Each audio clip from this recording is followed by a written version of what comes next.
Welcome back to Headlines Now, and we begin in Kingston, where help is on the way for residents who are interested in buying a waterfront property. A class is being offered at the Cornell Cooperative Extension in Kingston on March 21st. Organizers say prospective homeowners will learn about a number of things waterfront property owners should know, such as how to buy a flood insurance policy and ways to reduce their flood insurance rates.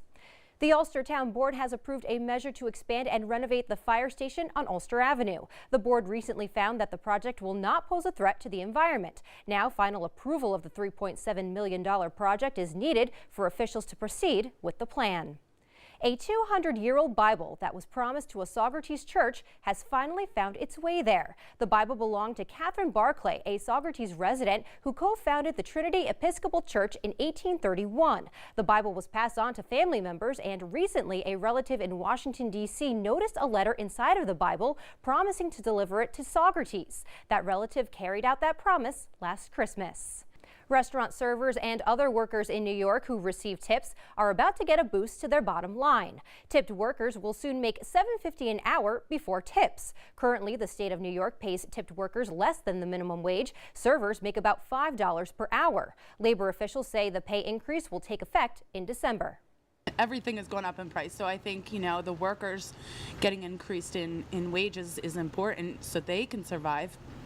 Prices have gone up, our heating and our grocery bills are up, so hopefully they'll be able to put food on the table.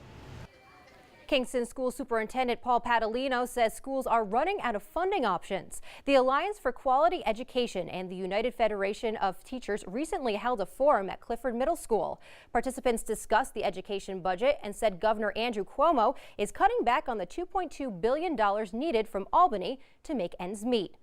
Money will soon be on the way for high school seniors and college students in New York State.